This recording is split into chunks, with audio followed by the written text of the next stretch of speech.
Patrol, DCGB Bareta alas 12, DCGB Bareta alas 12. Mga pinakahuring pangyayari sa Kabikolan, sa nasyon, asin ibang parte kan kinaban. Ibabareta ng Ngunyan, DCGB Bareta alas 12. Ngunyan, ang sa inyong tagapagbareta. Marhay no do mga tugang. Martes po ngunyan at 30 sa bulang kan Hulyo 2024. Inang bareta alas 12 sin kami ang sinong magiging tagapagbareta. Ako po si Jasmine Baloloy. Ako man po si Mardela Daingiba. Headlines sa itong darakulang mga bareta sa lado lokal. Kaso ng pertusi sa Bicol Region nasa 122 na sigun sa Department of Health Bicol. USNS City Bismarck na barko kan US nag-abot na sa Legazpi City para sa Pacific Partnership as in humanitarian mission. Baon mo sagot ko program kan Santo Domingo District Jail ginibukas hapon kasabay kan pagbukas kang klase sa school year 2024-2025. SSS asin LTO Bicol nagpirma nin sarong memorandum para sa mga job orders asin contractual employees. Sa lado nasyonal, DOTR may pinakadakulang alokasyon ng pondo sa 2025 National Expenditure Program. Mga apektado kan nakaaging maraot na panahon, uminabot na sa 3.6 milyon sigon sa DSWD. Bird flu sa Kapas Tarlac, kontrolado na sigon sa Samahan ng Agrikultura. PNP Chief Police General Marbil nagsayumang magkomento sa pagtanggal kan security details ni VP Sara Duterte. Sa ibang nasyon, Los Angeles, sinugyog nin magnitude 4.9 na linog kasubagong aga. Baretang Sports, kampanya ni Rafael Nadal sa Paris Olympics natapos tulos, kandaugon siya ni Novak Djokovic. Yan ang headline. Ngayon sa detalye sa mga bareta enot sa lado lokal. Ang baretang ini hatod sa Indokan. Aluminum hydroxide, magnesium hydroxide, Simeticon, Kreml S. Hyperbilis. Bilis. Bilis sa hyperacidity in as fast as 5 minutes. Nasa 122 na ang mga Bicolanong tinamaan ng pertusis sa Bicol Region. Sigun ini sa pertusis bulletin na pigpaluwas kan Department of Health Bicol Center for Health Development o Bicol DOH Bicol CHD sa indang monitoring poon kan Enero 1 sa Godulyo 27, 2024. Halis sa nasabing numero 82 kini ang konsideradong clinical case asin 40 naman ang laboratory confirmed case. Probinsya kan Albay may pinakalangkaw na numero ng kaso na nasa 51, sinundan kan Sorsogon na may 33 na kaso, 32 sa Camarines Sur, pigtuluman ang probinsya kan Camarines Norte asin Masbate mantang mantinidong 0 case ang islang probinsya kan Catanduanes. Sa numero ka mga tinamaan in helang tulo ka ini ang nagadan. Pigpaliwanag ang DOH Bicol ang pertusis o whooping cough ang nakakaulakit na helang asin nakakagadaan lalo na sa mga umboy. Pigil kami darmang kanayan siya sa mga personang nakakamati nin sintomas arog kan sipon. Abo asin sipon na minadurar nin saro hanggang 2 simana na magpakonsulta sa pinakaraning health center para man sa magaganig ng asistensya medikal. Ang baretang ini hatod sa Indokan. Liver Aid Silimarine Capsule. Liver Aid. It's liver or lover, boys. Nag-abot na sa pantalan kan Legazpi City ang USNS City of Bismarck sarong US Navy ship para sa gigibuhon na Pacific Partnership humanitarian mission sa syudad. Kasuhapon kan sinabi ni US Navy Lieutenant John Sadie na magkakaigwasindan nin humanitarian mission, humanitarian assistance, disaster asin medical relief sa manlain-lain na barangay asin eskwelahan sa syudad na pupuunan sa Agosto 1 sagkod 14, 2024. Sigun kay Sadie na dakulang kaugmahan para sa inda na makapagtaon nin serbisyo sa mga Bicolano lalo na an manungod sa disaster response mantang saro man ining paagi para makakuha sinda nin mga ideya para man mas ma-improve an mga programa asin serbisyo na ipigtatao sa mga tawo. Pig-inganyar man ni Sadie an mga Legazpeños na aprobitsaran asin pagpartisiparan sa mga nakalinyadang aktibidad ninda sa syudad kan Legazpi. Ang baretang ini hatod sa Indokan. Sa paulit-ulit na hilo, lata at putla, baka iron deficiency anemia na yan. Take Hemarate FA, the blood vitamin. Menos tanto kasabay kang pagbubukas kang klase kaswapon para sa school year 2024-2025, pinuna naman kan Santo Domingo District Jail ang saindang Baon Mo Sagot Ko program sa pangenot ni Santo Domingo District Jail Acting Warden Jail Inspector Noel Bodolio. 50 mga kaakian halis sa Santo Domingo Central School ang natawan ni mga tumblers as in snacks, mentras na 20 estudyante man halis sa Buhatan Elementary School ang natawan in education supplies as in educational supplies as in 30 man ang nakaresibinin snacks sigon sa BJMP Santo Domingo paagin ni para mainganyar as in magtao nin suporta sa mga kakian na maglaog sa indang mga klase. Kasabay kay ni nagdistribute man si Jail Officer 1 Grace Redrico ang Chief of the Health Section ni mga flyers manungod sa mga dapat nagibuon ngunya na panahon nin taguran para man sa kaligtasan kan komunidad. Sarong Memorandum of Agreement ang pinirmahan ngunya na aga kan Social Security System as in Land Transportation Office Bicol birang parte kan sa indang Kasangga Collect Program. Ang pagpirma pinanginotan ni SSS President Chief Executive Officer Rolando Ledesma Makasaet, SSS Luzon Division Vice President Elenita Samblero as in personahes kan LTO Bicol para man sa 70 job order as in contractual employees kan ahensya. Sigun kay Makasaet, ang Kasangga Collect Program, sarong programa ninda na makakapagtaon nin social security coverage sa mga job order as in contractual na empleyado kan mga lokal na gobyerno, mga ahensya, state colleges as in universities na daisakop kan GSIS dahil sa saindang employment status. Naglalaom si Makasaet na dakul pang mga opisina de gobyerno ang magkakaigwaman nin siring na inisyatibo para man sa saindang mga empleyado. Sa iba pa niya tong mga baretang lokal, nadugangan pa ang mga civil registry system outlet sa Bicol Region. Ini ang kinumpirmar ni Philippine Statistics Authority o PSA Bicol Regional Director Engineer Cynthia Perdiz kung saan apwera sa Legazpi asin Naga CRS outlet na idugang man ang mga CRS sa Virac asin Masbate. Sigon kay Perdiz, pig-inguan ninda na bago matapos ang taon 2024 mabuksan man ninda ang CRS outlet sa Sorsogon asin Daet. Pigpaliwanag ni Perdiz na ang CRS outlet ay yung nagkaproseso ka mga civil registry documents kang kada individual kung kaya oras na madugangan pa ang siring na pasilidad, mas magiging madali asin kombinyente na ang pagproseso ka mga dokumentos ka mga kliyente gikan o kaya kanasabing ahensya. Siniguro kan Legazpi City Police Station ang mahigpit na seguridad na itatao sa syudad partikular na sa mga eskwelahan para sa school year 2024 to 2025. Sigon kay Legazpi City Police Station Chief of Police Lieutenant Colonel Ray Anthony Villanueva, preparado ang sa iyang mga personahes sa pagbabantay sa palibot. Nakataltag man ang sa indang mga police assistance desk para sa makaskas na pagresponde sa mga pangyayari sa palibot. Mantinido man ang mga kapulisan na nagpapatrolya para masiguro man ang marhay na bulos kan trapiko bilang parte man kan Oplan Balik Eskwela. Obheto kaining masiguro ang kaligtasan asin seguridad kan mga estudyante asin kan komunidad sa syudad. Nagpaabot ng tabang ang Department of Social Welfare and Development na DSWD Bicol sa mga personang imbuelto asin irido sa nangyaring train van collision sa Daraga Albay kanakalista aldaw. Sigun sa DSWD Bicol sa irarom kan assistance to individuals in crisis situation o AICS, nakakaresibin ng 10,000 pesos ang pasahero na konsideradong severely injured, kantidad 5,000 man food assistance, kaibanan padigdian asistensya medikal para sa sendang hospital bill. Kanakalis na aldaw kan binisita na kan personahes hali sa AICS ang mga biktima kaini para man sa magakanigong assessment at pagtaon ng asistensya na kinakaipuan. Wala toong roadside as in terminal inspections ang pigkondukta kan mga personahes kan Land Transportation Office Bicol sa manlain-lain na parte kan rehiyon bilang parte kan sa indang Oplan Balik Eskwela 2024. Sigun kay LTO Bicol Regional Director Francisco Rances Jr., ang inspeksyon ginibutanganing masiguro ang roadworthiness kan mga bihikulo. Kaibahan sa mga pigrikesa kan LTO ang mga papeles asin dokumentos kan mga nagbabiyaheng bus bus, jeep, motorsiklo asin iba pa.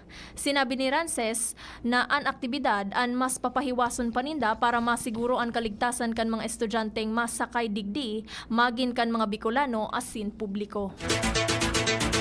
Dakulang katabangan sa probinsya kan Albay, anay taong tulong ambulansya kan gobyerno nasyonal. Ini man ang sinabi ni Albay Provincial Health Office Head Dr. Estela Zenit matapos na kaswapon formal lang pig turnover ang ambulansya sa Dr. Lorenzo P. Sigue Memorial District Hospital, Pio Durán Memorial District Hospital at Pantaw District Hospital.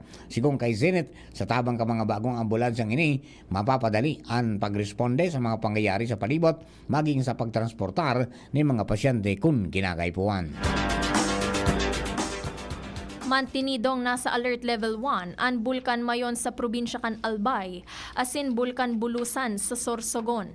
Sigun ini sa datos na ipinaluwas kan Philippine Institute of Volcanology and Seismology o PHIVOLCS. Kasubagong aga kun say nakapagrehistro nin tulong volcanic earthquakes, asin sarong rockfall event sa bulkan mayon mantang sarong volcanic earthquake sa bulkang Bulusan. Uminabot sa 387 toneladang sulfur dioxide ang ibinugakan mayon mantang 31 tonelada sa Bulusan. Nasa 500 metro ang langkaw kan ibinugang aso kan mayon mantang may katamtamang pagsangaw naman sa Bulusan. Ipinagbabawal man giraray ang paglaog sa 6 km permanent danger zone sa mayon mantang 4 km permanent danger zone sa Bulusan. Mga tugang primerong parte po yan sa tuyang Bareta alas 12, Bareta sa lado lokal. Ang Bareta niya sa lado nasyonal, ibang nasyon sports sa siniba pa, makalis lamang po kene. Ubo, premang nakabara, hirap sa paghinga. Dapat may dalang ginhawa. Kaya lagi kong bitbit, Plemex Forte Capsule. Ang Plemex Forte Capsule ay gawa sa halamang lagundi. Ginhawa sa ubo at hika. Magaan dalhin, madaling inumin. Plemex Forte Capsule. Basta lagundi, Plemex. Vitex Lagundo L is the generic name of Plemex Forte. If symptoms persist, consult your doctor. Tanggal ang plema, tigil ang ubo. Maluwag ang paghinga sa Plemex Forte. Basta lagundi, Plemex! Ang Plemex Forte Lagundi Capsule ay mabibili sa pangunahing butika o drugstore na malapit sa inyo. Inihahatod sa inyo kan Department of Environment and Natural Resources, Regional Office No. 5, ang programang Kapalibutan Ta at Tamanon Ta. Kapalibutan Ta at Tamanon Ta. Programang magtataon ng impormasyon asin kaaraman, manungod sa satuyang kapalibutan, asin sa mandato kan Department of Environment and Natural Resources. Sa tung hinanyugon, kada Huwebes alas 11 sagkod alas 12 nin pagkaudto, Kapalibutan Ta at Tamanon Ta. Hatod sa inyo kang DENR Regional Office 5 asin kan istasyon na ini.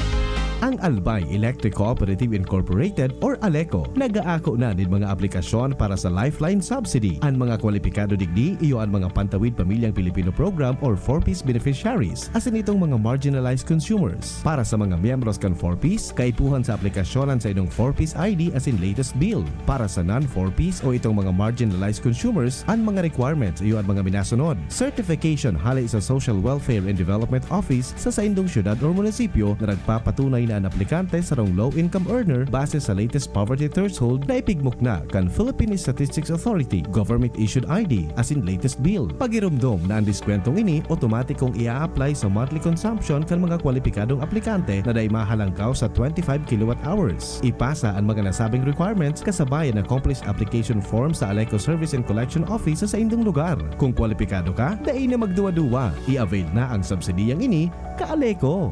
Nagtatabang na puun baka ito, sinda kita ika-ako Bicol, na makita ang totoong serbisyo. Hanggang ngayon ako Bicol lang sa puso ko. Igwang tabang sa turismo asin pag-asenso, may mga scholar na nagkaigwang trabaho, kadakol na mga naginibo, lalo sa mga para o matius na pamilya pa. Senior citizen asin ka, hobenesan yan. Ang AKP, ako Bicol, Bicol. Ako Bicol Party List. Katabang na, kasurug pa. Maginhawang araw! Dimples Romana po. Uy, Dimples, andito ka rin. Salamat sa pagrekomenda mo dito sa Generica Drugstore, ha? No problem, Nay. Musta lang pakiramdam nyo? Maginhawa na. Salamat sa maalagang pharmacist. Nabigyan ako ng generics kasing bisa ng dati kong branded na gamot. Pero sa presyong mas abot kaya. May libreng konsulta pa with their partner doctors. Kaya damang-dama ko ang ginhawa dito sa Generica. Yan ang ginawang Generica. Ramdam sa lahat ng Generica drugstores nationwide. If symptoms persist, consult your doctor. Pag ginhawang Generica, damang-dama. Sa Generica Drugstore, tara na! Sa Generica Drugstore, dama ang ginawa. Yan ang ginhawang Generica. Experience a night filled with extraordinary joy, love, and inspiration through music and praise. Experience God's love in a beautiful way. Nasa iyong palad ang iyong likha.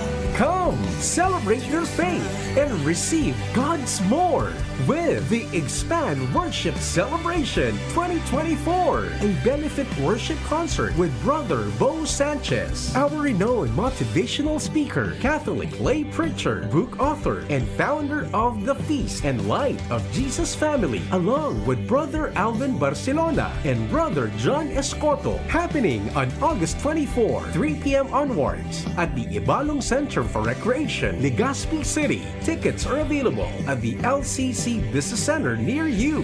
Visit, like, and follow The Feast Bicol for more details and promos. Brought to you by The Light of Jesus Family, The Feast Bicol Community. Madya, makisumaro, magresibi.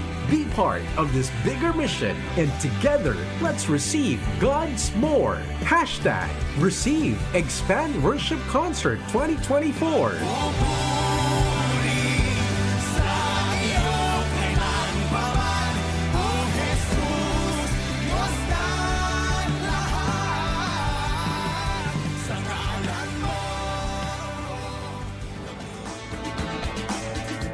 Sa detalles kang bareta sa lado nasyonal, pinakadakulang budget para sa 2025 ang pigdagama sa Department of Transportation o DOTR base sa pigsumitir na 2025 National Expenditure Program kan Department of Budget and Management o DBM sa Kamara. Kasod ba na nakapalaman ang 180.9 billion pesos na alokasyon para sa DOTR na masalanggaw kumpara sa 73.9 billion pesos sa irarom kan 2024 General Appropriations Act.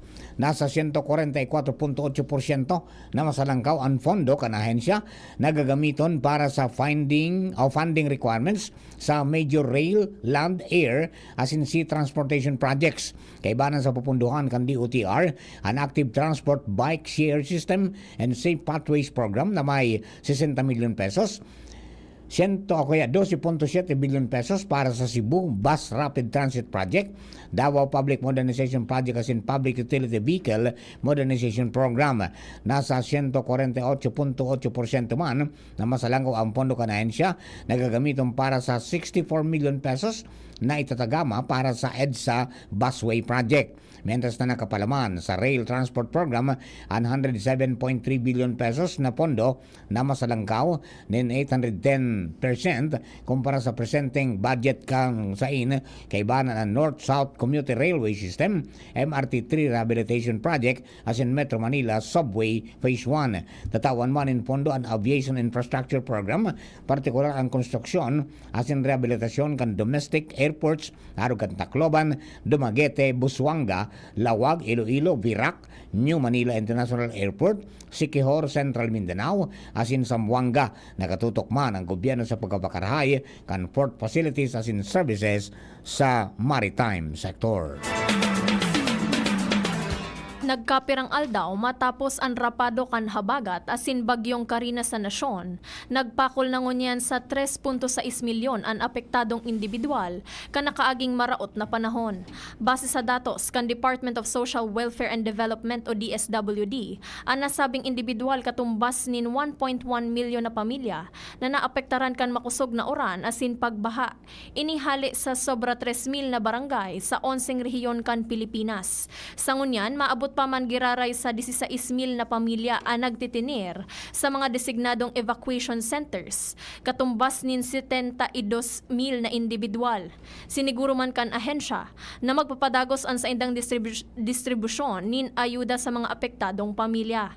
Sa pinakahuring datos kan DSWD, uminabot na sa 228.6 million pesos na kantidad ng humanitarian assistance ang naipaabot kaini sa mga LGUs. Puminakol naman sa 943,749 na family food packs ang naitao kaini sa NCR, Central Luzon, Calabarzon, Mimaropa asin Bicol Region. Waranin dapat ay kadit ang publiko asin egg layer farm industry sa nasyon sa report na pagpositibo kan bird flu sa sarong commercial farm sa probinsya kan Tarlac. Sa entrevista kay Rosendo So, presidente kan Samahan ng Agrikultura o SINAG, sinabi kay na isolated sana ang insidente asin sa sarong farm sana asin day ini naglakop pa. Sigong kay Kasendong, nagsairarom na sa calling ang mga manok sa farm sa Cavas Tarlac nang unyang pigaaram pa kung pirang ribo ang manok na nasa tunnel ventilated na linubong sa daga. Ipinatub naman ang quarantine procedure kan Provincial Agriculture Duman sa mga piglatag na checkpoint sa Tarlac para day na maglakop ang virus kan bird flu. Itinagag pa kan Sinag na day man sindan na ninahiling na kakulangan nin supply sa bunay ni manok dahil sufficient ang supply sa nasyon, partikular sa pinakadakulang producer kan bunay sa San Jose, Batangas na pagkukonsiderar na egg capital kan nasyon. Nagsayumang magpaluwas nin komento si PNP Chief General Romel Francisco sa pagtanggal sa iyang security detail ni VP Sara Duterte. Magigirumduman na pigbalyo sa National Capital Region Police Office ang nasa 75 na tauhan kan Police Security and Protection Group na dating naka-assign para sa pagtaonin seguridad kay VP Duterte. Sigon kay VP Sara, daiman in request na nangyari. Apisar ka ini enot ng sinabi ni Marbil na padagos ang pagtao kan PNP nin top-tier security services kay Vice President Sara Duterte.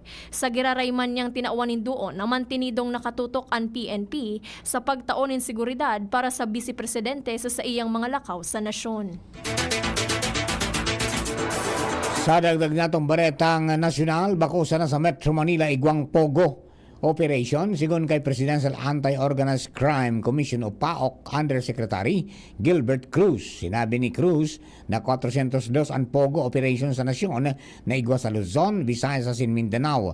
Inako ni Cruz na sadit sana ang workforce ninda pero nagko-coordinar sinda sa Armed Forces of the Philippines asin Philippine National Police para makatabang sa inda mga operasyon kontra sa organized crime.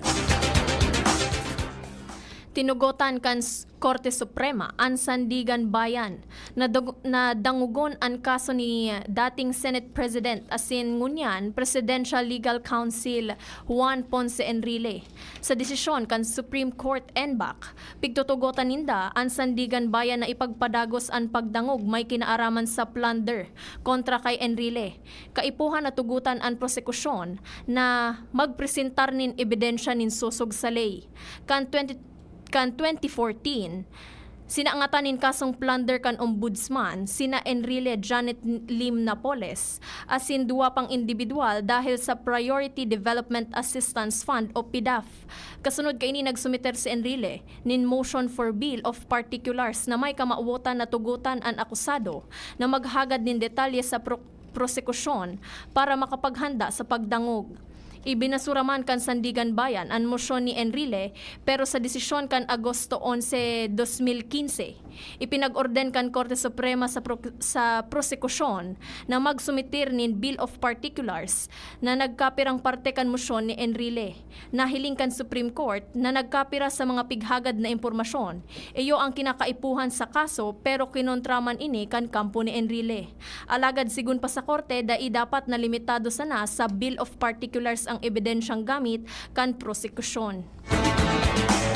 Sa bareta na to, sa ibang nasyon, yinog-yog ning magnitude 4.9 na linog ang Northeast Los Angeles bandang alas 4:30 nin aga kasubago, oras digdi sa Pilipinas. Sigon sa US Geological Survey, nahiling ang epicenter kay ni sa 103 milya ka Northeast Los Angeles.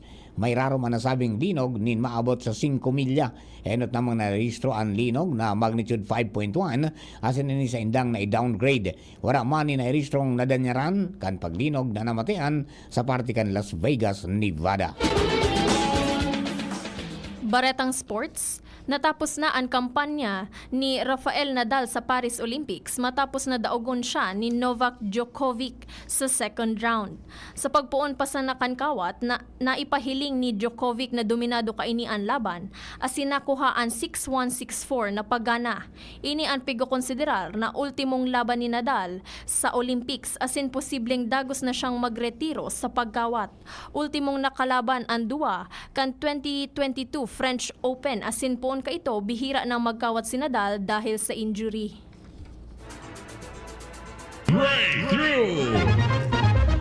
Sa satuang bareta sa Siyensya sin Teknolohiya, Pro-Alarm anapod sa Estados Unidos sa imbensyon na makakapagtaon in advanced whole home protection. Ang Pro-Alarm, iguanin security device, cameras, video, doorbells, asin motion detector. Kaya kaining makapagtaon in informasyon sa tagsadiri ka narong sa paginin apod asin texting kaso, iguanin personang kaduda-duda na nagbabalong puwersahan na maglaog sa pagi kan bintana o pinto. Ang nasabing ekipahe, minagamit in kaso biglaan mawara ng kuryente asin sarong residensya. Ang Alarm Pro pwedeng mabakal sa kantidad na $249. Istorya na iiba. Sarong lalaki sa Canada ang nakapagrehistro nin bagong world record matapos kumaon nin 50 pidaso nin pinakamaharang na lada sa laog nin 6 na minuto asin ipinagpadagos na ini sagkod na makaubo siya nin 135 pidaso. Nagkasasahagyat ang vegan speed eater na si Mike Jack na masungkit ang world record title na fastest time to eat 50 Carolina Reaper chili peppers. Sigun kay Jack, naukudan niya ang pagkaon nin maarang 20 years ago. Alagad nakamati siya nin discomfort sa ngimot asin tulak kan magkaon siya ki Carolina Reaper pepper asin ansukol kan arang kan Carolina Reaper pepper an 1.64 million Scottville Hits units mientras na ang siling labuyo igwang 100,000 Scottville Hit units sana. Flashback. Hulyo 30 kan taon 1953 kan isa publiko akan sarong opisyal kan John Hopkins Hospital na nagray na ang sitwasyon kan salud ni Presidente Elpidio Quirino. Ini matapos maglakop ang bareta nagadana ini mantang nasa eroplano pa uli sa nasyon. Sa statement kan nasabing ospital, sinabi kay ini na luway-luway nang nagrarahay ang estado o kamugdakan kan ikaanom na presidente kan Republika kan Pilipinas. Matapos ang nasabing anunsyo sobra sa 100,000 na mga Pinoy ang nagalat sa aeropuerto ka nasyon para sa pag-abot kang presidente kung saan nagpayag man yung pasasalamat si Quirino dahil sa pagpadaba kan mga Pilipino sa iya.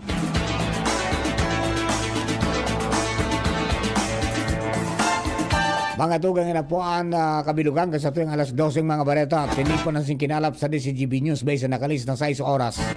Sa pangarang kanakatuwang nato sa pagsurat ng mga bareta, Jenny Matthew Balyaran, Angel Mustasa asin Mary Joy Jaresco. Lado technical kasabay nato si Chief Ramir Tanay asin sa DCGB Social Media Department na suya pong birthday celebrator Jerome Nico Martinez. Sa pangarang po kami ng tropa ka Mega Force Patrol, hello kay Sir King Rinaldo watching and listening from Bangkiruan. Siling man si Sir Rolly Alvarado, Marino Tonge, Sir Marin Jasmine watching from Pasay City. Si Bing Buenbores is also watching. Gerald Aranya is watching. At saka si Mark J. Sanchez kan ASG Farm sa San Agustin. Nag-oversir nin California Reefer. Natandaan mo, Jing, sa tinaw sa tuyang arugan. Abaana. Suwabe ang arang. Pinatilam-tilam sana kayo itong tagasan ito? Naga-California? Ang nangyari ko, labi sa gatos. Ay, Diyos ko. Ingat ka mo sa pagkangon ni Maarang Tibad kung matumba ka mo, ha? Kung may ilang sa puso, dahil mas para kaong-kaong ganta, minashoot ang satuya po na blood pressure. Okay? Take necessary precaution. So, dito sa nang arang, okay na. Ano, Jasmine? Opo. Alright, bueno mga tugang, sa pangalan po ni Chief Ramir at si kabilong na tropa, kami po ang sino mga naging tagapagbareta. Ako po si Jasmine Baloloy. Ako man po si Mardila Deng Iba. Thank you for keeping us company. God bless the Philippines. Sabagan na po, masunod na programa, Iskaramuza with Angel Mustaza. Taud-taud lang po. Sa indong nadangog ang mga darakulang bareta ngunyan na aldaw. Ang tabayan ng giraray sa aga, ang sarupang edisyon kan DCGB Bareta alas 12. Abangan ang masunod na programa. Kapag nagkakaedad na, mas importante ang proper lifestyle. Jogging tayo pa! Sige nak! Maliwanag ang benepisyo ng tamang pagkain at ehersisyo. Kasama pa ang pag-inom ng Optin. May nutrients ng lutein, vitamin C, E at zinc. Parte na ng aking daily regimen. Ganda talaga ng view dito pa. Kitang-kita. Mahalagang paalala, ang Optin ay hindi gamot at hindi dapat gamitin panggamot sa anumang uri ng sakit. Labanan ang maagang panlalabo ng paningin sa tulong ng Optin. Kitang-kita ang kalusugan. Mabibili sa mga leading drugstores nationwide. Adrian Salceda, Adrian Salceda.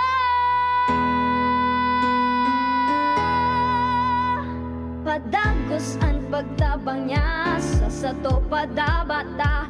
Yan ang satong alkalde sa banwaan po lang taon-taon kada ko lang mga naginibuhan niya.